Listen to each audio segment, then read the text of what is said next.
안녕하십니까, 오토다이리 오정훈입니다. 기아자동차가 지난 1월에 선보인 소울 부스터입니다.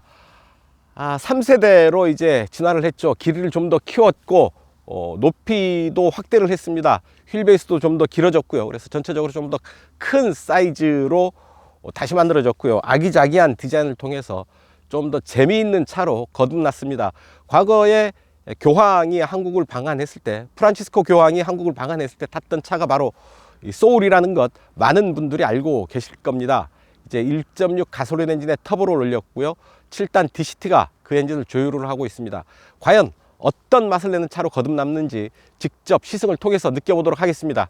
여러분 함께 하시죠. 네, 뒷좌석입니다. 제가 앉았던 그대로 앞좌석을 둔 채로 뒤로 옮겨 앉았습니다. 제법 여유 있는 공간을 만나게 됩니다. 주먹 하나가 충분히 여유 있고요. 주먹 두 개가 넉넉하게 들어갑니다.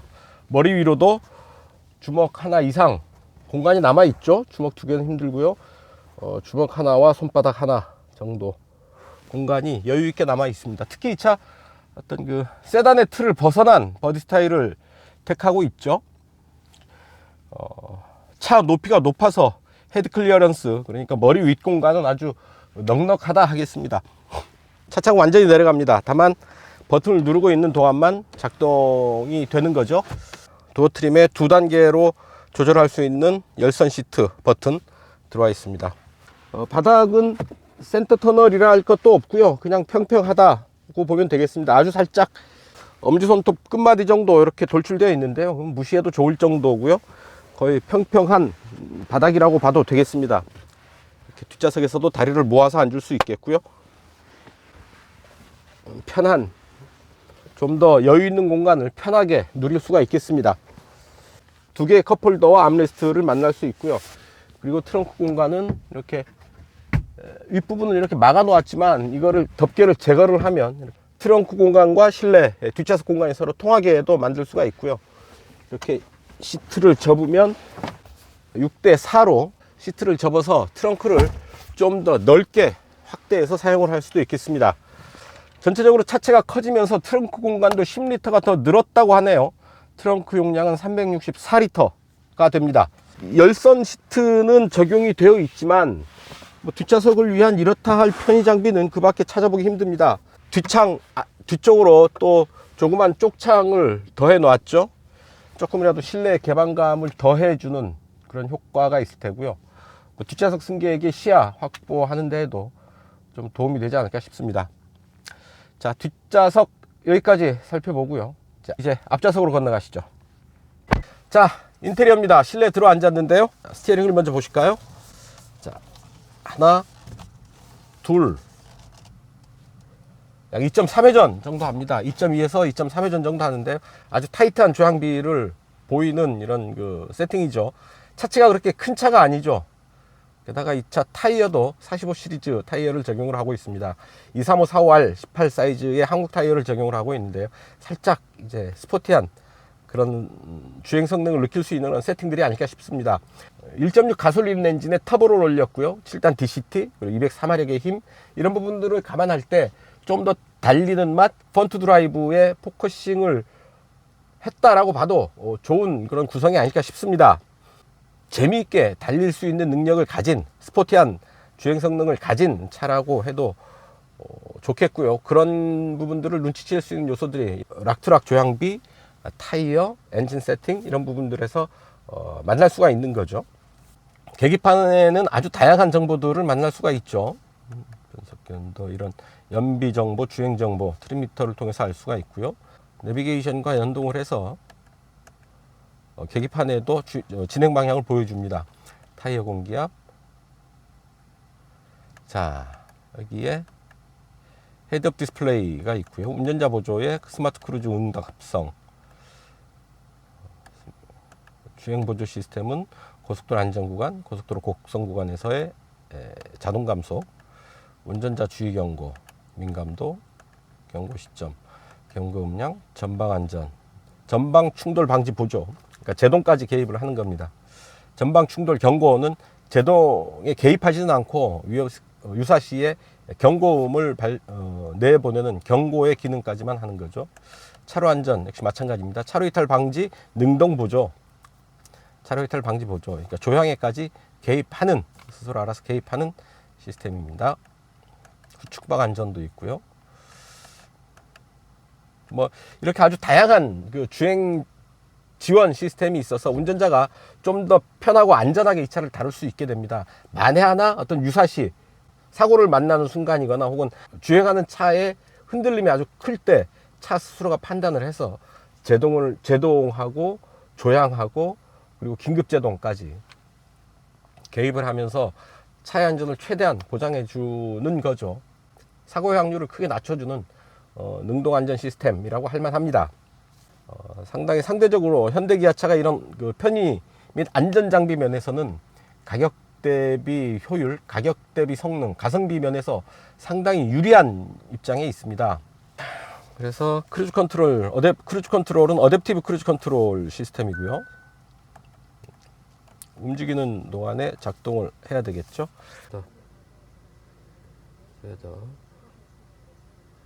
음성 인식, 카카오 아이를 기반으로 한 음성 명령 시스템, 음성 인식 시스템을 사용을 하고 있습니다. 네, 말씀하세요. 명령입니다. FM 97.3, FM 97.3 방송을 수신합니다. 네, 말씀하세요. MBC 라디오, 3개의 검색 결과가 있습니다. 몇 번째 방송을 선택할까요? 첫 번째, 91.9 MBC. 네, 말씀하세요. 길 안내 헤이리 마을, 15개의 검색 결과가 있습니다. 자, 이렇게 음성 명령을 통해서 전화 걸기는 물론이고요, 방송국 선곡, 그 목적지, 내비게이션 목적지까지 음성 명령을 통해서 지정을 할 수가 있습니다. 훨씬 편해진 거죠. 이 센터페이시아의 모니터는 10.25인치입니다. 상당히 대화면이죠. 화면이 커서 세 부분으로 화면을 분할해서 할 수가 있고요. 화면을 3분할해서 표현을 하게 됩니다. 그래서 필요한 화면을 띄우면 이렇게 2개의 화면을 다시 띄울 수 있고요.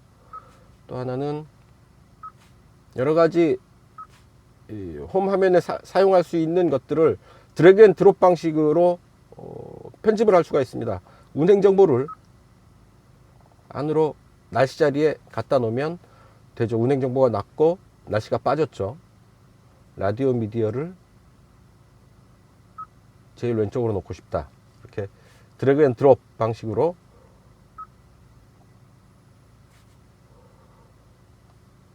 편집을 할 수가 있습니다. 하면 이렇게 되죠. 프로야구 소식도 뭐 시즌 중에는 이렇게 올라오니까 말이죠. 저희가 특히 이런 스포츠에 관심이 있으신 분들은 홈 화면에 이런 스포츠 정보 띄워놓으면 더 좋지 않을까 싶습니다. 이렇게 아이콘들도 이렇게 편집을 해서 드래그 앤 드롭 방식으로 편집을 할 수가 있습니다.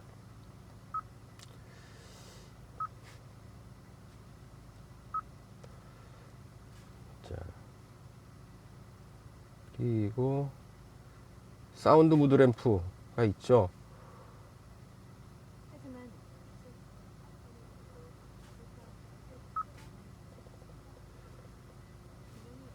음악 소리에 맞춰서 조명이 바뀌는 건데요. 조명이 많네요. 조명 종류가. 골든 인사이트, 슈퍼레드 컬러 테마를 하게 되면 파티타임으로 해볼까요? 일단 그렇고요. 자, 이렇게 다양한 기능들을 센터페이시아를 통해서, 센터페이시아 모니터를 통해서 즐기고 사용하고 할 수가 있습니다. 화면 터치로도 사용을 할 수가 있지만 이렇게 필요한 버튼들은 밖으로 버튼으로 빼 놓았고요. 자, 이 밑에 보면 핸드폰을 올려 놓으면 무선 충전이 이루어지죠. 핸드폰 무선 충전 시스템이 있어서 좀 더 편하게 충전에 부담 없이 아주 편하게 핸드폰을 충전하면서 이동을 할 수가 있습니다. 두 개의 USB 포트인데 하나는 이제 충전용으로도 사용을 할 수가 있고요. 12V 전원구 이렇게 들어와 있습니다. 7단 DCT를 조절하는 이 변속 레버 손에 쏙 들어오고요. 손에 잡히는 맛도 좋고, 그 손에 맞닿는 부분은 가죽으로 감싸서 촉감도, 손에 잡히는 느낌도 아주 좋습니다. 그리고 3단계로 조절 가능한 열선 시트 버튼, 그리고 역시 3단계로 조절 가능한 냉풍 시트 들어와 있고요. 주행 모드, 드라이브 모드는 노멀, 에코, 스포츠 세 가지 모드를 제공을 합니다. 에코 모드에서 좀 더 느슨하고, 스포츠 모드에서 좀 더 타이트하고 강하게 몰아붙이는 그런 느낌을 받을 수가 있죠. 대시보드 잠깐 볼까요? 송풍구 옆 스피커라고 얘기할 수 있을까요? 자, 코렐 오디오 시스템이 적용되어 있는데요. 소리가 아주 좋죠. 짱짱합니다.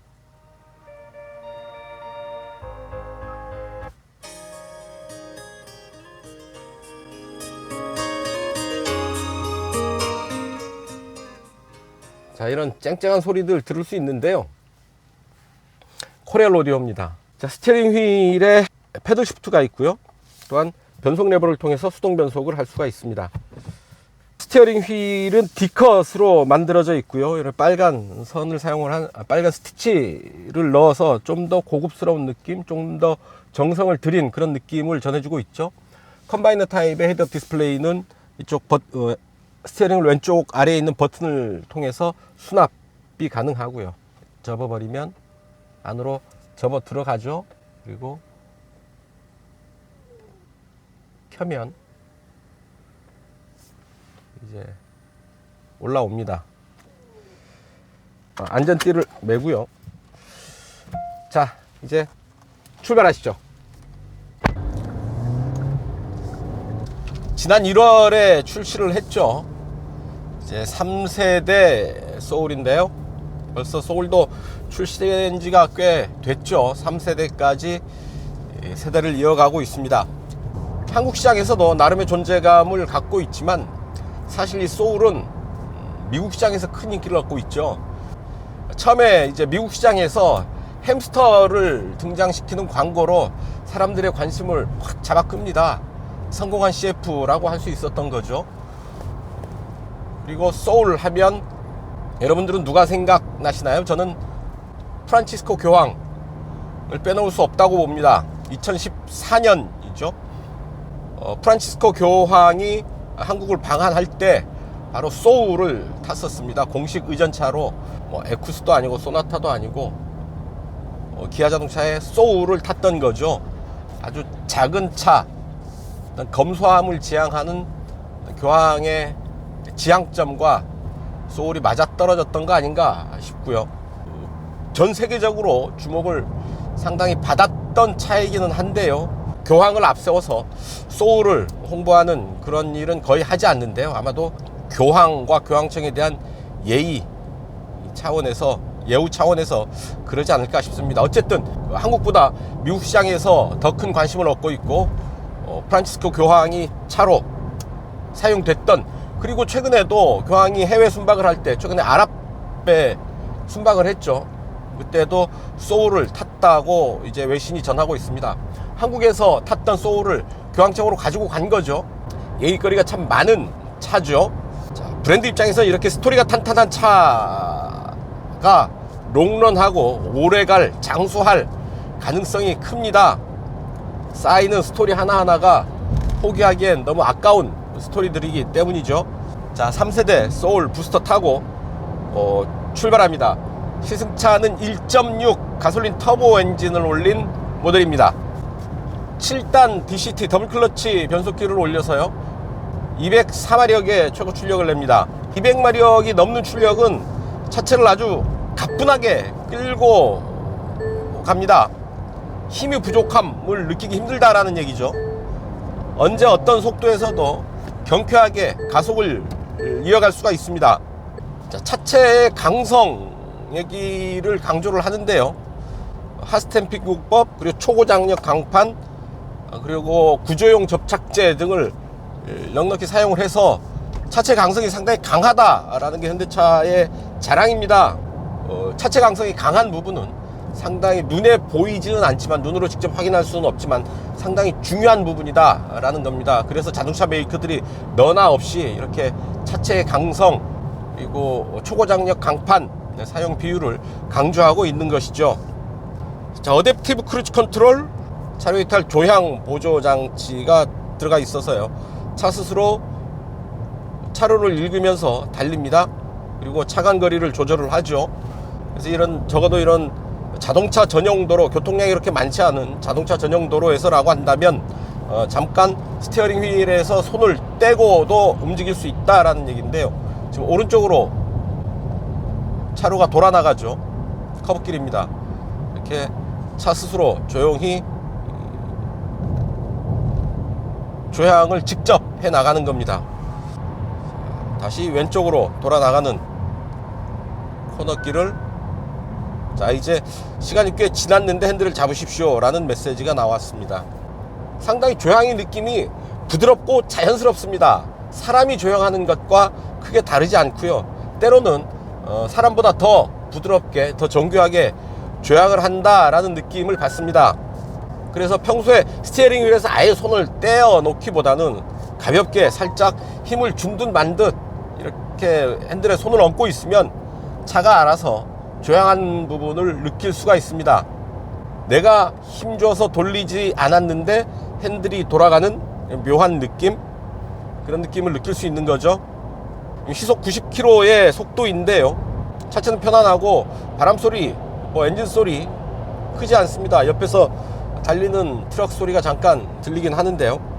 자, 시속 100에 맞춰봅니다.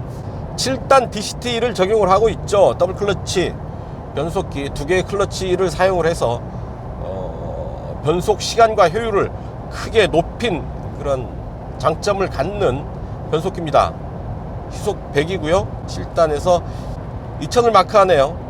아무래도 엔진 배기량이 1.6으로 크지 않은 배기량이기 때문에 RPM은 조금 높게 사용하는 듯 합니다. 6단, 5단, 4단, 3단, 3단까지 내려가네요.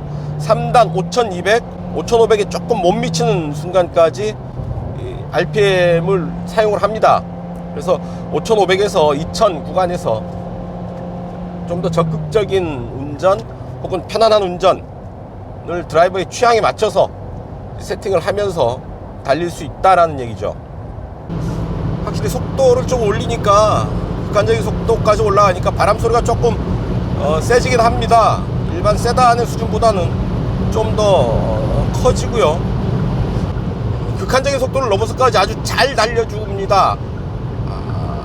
거의 제한 없는 가속감이라고 해야 되겠죠. 이 정도라고 한다면 한계를 모르는 이런 가속감을, 호쾌한 가속감을 보여주는데요. 어떤 그 차체가 살짝 높은 감이 있어서 바람 소리가 커지는 부분, 그리고 차체가 약간 살짝 그 흔들리는 듯한 느낌을 극한적인 고속에서 느낄 수 있습니다만 아주 야무진 가속감을 보여주고 있습니다. 서스펜션도 차체 노면의 흔들림을, 노면의 굴곡을 잘 읽어내고 있고요. 18인치 타이어 역시 도로를 놓치지 않고 그립력을 잘 유지하고 있습니다.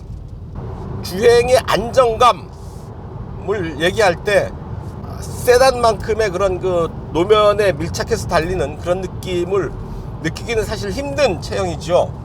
대신에 약간 시트 포지션이 높아서 좀 멀리 볼 수 있다, 탁 트인 시야 정도가 장점일 수 있겠는데요. 뭐 그런 체형과 상관없이 상당히 파워풀한 힘이 몸에 확 다가옵니다.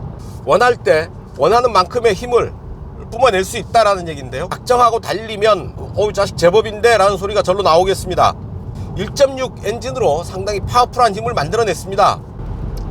자, 이제 속도를 쭉 올리고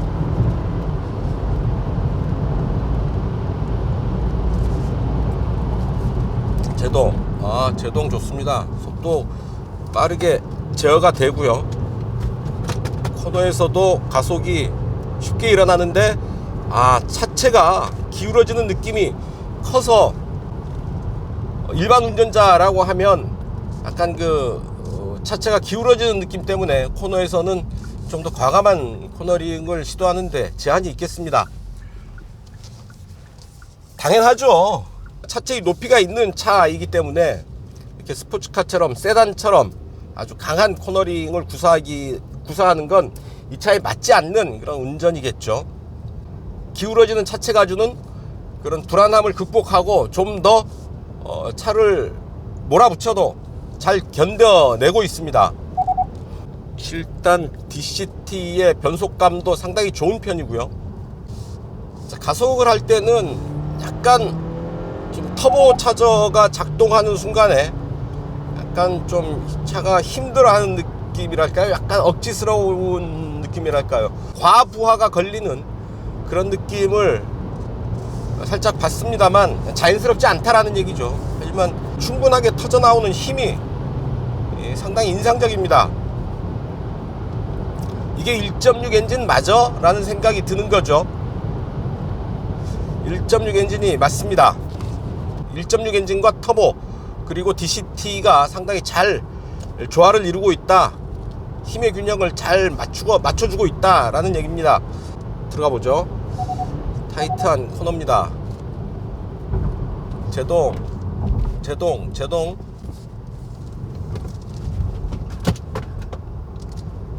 카메라가 난리가 났습니다. 좀 타이트한 코너를 빠르게 돌아 나가고 있는데요. 좁습니다.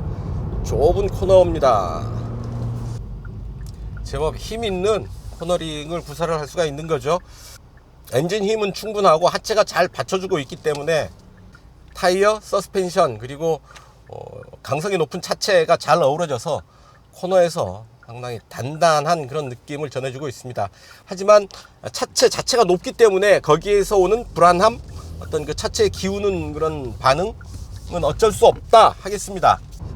누적 주행거리가 175km군요. 완전히 새 차라는 얘기죠.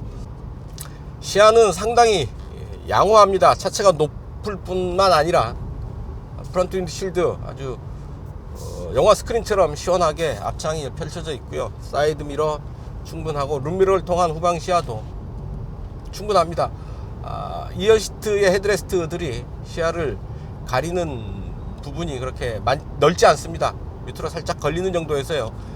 룸미러를 통한 후방 시야도 상당히 양호한 수준입니다. 자, 경적 소리가 좀 그러네요. 빨간 실로 스티치 자국까지 만들어 놓은 제법 고급스럽게 만든 시트인데요. 몸을 약간 느슨하게 받쳐주는 정도입니다. 그래도 코너에서 몸이 기울 때는 정확하게 딱 지지해주는 그런 느낌을 만날 수가 있죠. 자, 스티어링 휠 아래로 패들 시프트가 있어서요. 편안하게 쥔 채로 수동 변속을 이어갈 수가 있습니다. 패들 시프트를 통한 수동 변속 혹은 변속 레버를 왼쪽으로 밀어서 수동 변속을 할 수도 있겠습니다. 자, 소울이 참 재미있는 차인 게 보디 스타일부터 다르죠. 이 뭐라고 딱 꼬집어 정의할 수 없는 보디 스타일. 세단 아니죠. 해치백 또 아니고요. 그렇다고 SUV라고도 할 수도 없는 독특한 유니크한 이런 보디 스타일을 가지고 있습니다. 굳이 뭉뚱그려서 얘기한다면 CUV, 크로스오버 유틸리티 비클, CUV 정도로 얘기를 할 수가 있겠죠. 다소 껑충한 키를 가졌지만 잘 달립니다. 203마력의 힘을 바탕으로 해서 발군의 실력을 보여주고 있고요. 아주 극한적인 속도까지 거침없이 쭉 뻗어가는 가속감도 또한 압권입니다.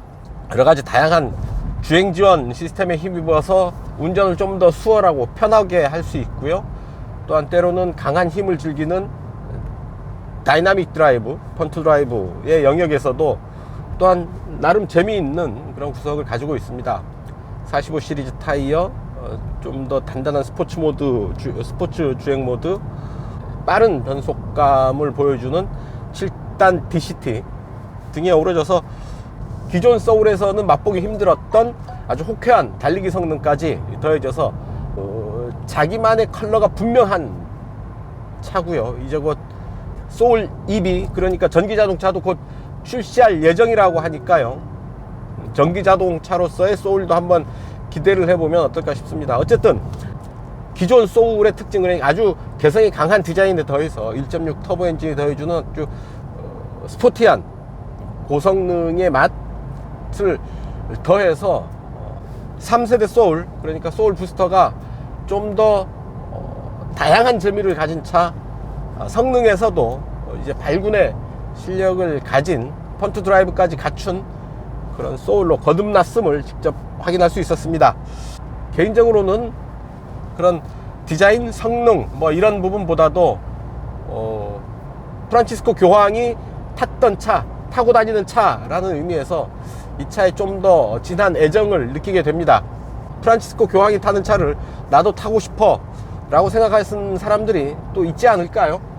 기아동차가 그런 부분을 자랑하지 않으니 저라도 한번 좀 짚어보는 겁니다. 1914만원서부터 2346만원 사이에서 판매 가격이 정해졌습니다.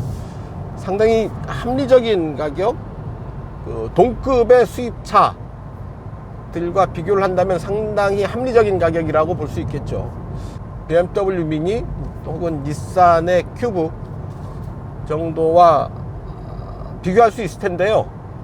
수입차와 비교할 때 좀 더 이 차의 가치가 빛나지 않나 싶습니다. 네, 주행 테스트 여기까지 하겠습니다. 단도직입입니다. 뒷좌석에 편의 장비가 거의 없습니다. 열선 시트 정도가 적용되어 있을 뿐이고요. 뒷좌석을 위한 별도의 송풍구도 없습니다. 전원 장치도 없죠. USB 충전을 하려면 이 앞쪽에 USB까지 들어와야 됩니다. 저 콘솔 박스에도 없죠. 12V 전원구도 없고요. 그래서 뒷좌석에 앉아 있으면 여러 가지 요즘 뭐 USB 이동 중에 충전하고 이런 수요가 많은데요. 좀 뒷좌석에 앉아서는 그런 부분에서 좀 애로사항이 있겠습니다. 갑니다. 하나, 둘, 셋.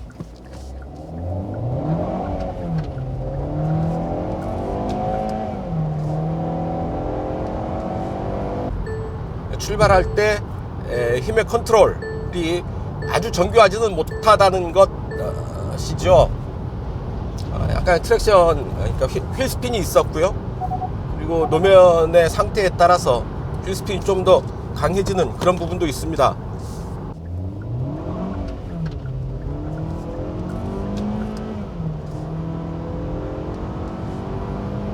자, 속도. 자, 연비 테스트 시간입니다. 이곳 파주 헤이리 마을에서 서울 교대역까지 돌아가는 길에 연비 테스트 하겠습니다. 약 55km 될 텐데요. 네, 말씀하세요. 길 안내 교대역 15개의 검색 결과가 있습니다. 이 장소를 목적지로 설정할까요? 안내를 시작합니다. 자, 이렇게 음성 명령을 통해서 내비게이션 설정을 할 수가 있고요. 약 58.5km라고 하네요. 중간에 막힌다고 우회로를 안내해 봤는데 일단 가다가 어떻게 될지는 가봐야 되겠습니다. 자, 그리고 이제 차량 설정을 해야죠. 자, 연비를 초기화했습니다. 이제 출발합니다. 아차, 주행 모드는 에코 모드로 가고요. 에어컨 껐죠.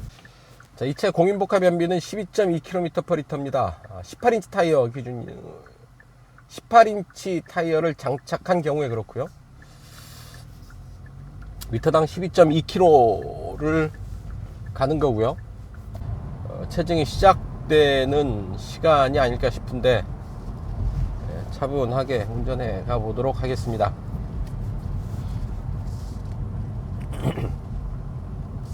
12.2, 약 15km는 넘기도록 해보겠습니다. 15km, 이거 1.6이니까 16 해볼까요? 리터당 16km 정도의 기록을 한번 기대해 보면서, 자, 자이로에 올라섰는데 16.3 보이고 있습니다. 네, 행주대교 북단입니다. 자이로를 따라서 행주대교 북단까지 달려왔습니다. 주행거리 약 27km 되네요. 평균 연비 19.4 찍고 있습니다. 12.2보다 7.2km 더 간 거죠. 제법 좋은 연비라고 얘기할 수 있겠죠. 이제 곧 20km, 리터당 20km도 넘볼 만한 수준의 연비를 보여주고 있습니다. 네, 88 올림픽대로를 쭉 타고 지금 이수교차로까지 왔습니다. 이수교차로 진출로 나가는데요, 연비 19.1로 커버를 했습니다. 대단한 연비죠. 12.2가 공인복합 연비인데 중간중간 교통체증 구간을 뚫고 왔음에도 불구하고 19.1의 연비를 보이고 있습니다. 괜찮은 연비죠. 이제 시내 구간에 접어들어서 연비를 까먹으면서 갈 텐데요. 대체로 교통 흐름이 원활하고 교통체증이 군데군데 있었지만 그렇게 최악의 수준은 아니었기 때문에 이렇게 괜찮은 연비를 보이는 게 아닌가 싶습니다. 자, 거듭 말씀드리지만 제 교회 있을 때마다 드리는 말씀입니다. 제가 이 연비 테스트를 하는 이유, 이 차의 어떤 그 연비가 이 정도로 좋다라고 얘기하고자 함이 아닙니다. 운전자가 차를 잘 다루면 훨씬 더 좋은 연비를 만들 수 있다 라는 말씀을 드리고 싶은 거죠. 어떤 차를 타든 간에 연료를 아끼는 주행을 하는 게 나를 위해서도 좋고요, 뭐 환경을 위해서도, 자연을 위해서도 바람직한 방향입니다. 그런 의미에서 이런 그 연비 테스트를 하는 겁니다. 기본적인 이 차의 공인복합 연비 수준을 감안하지 않을 수는 없겠죠. 거기에 더해서 운전자가 아주 차분하게 차를 잘 다루면, 잘 다룬다는 게 뭐 큰 거 없습니다. 가속 페달 깊게 밟지 않고 아주 부드럽게 움직이는 거죠. RPM 1500 전후 2000을 넘지 않게 그 정도 수준에서 차분하게 차를 다루면 훨씬 좋은 연비를 만날 수 있는 거거든요.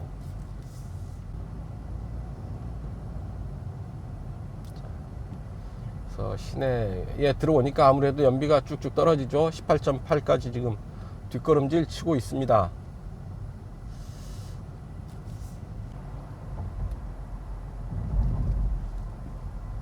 자, 교대역 도착을 했습니다.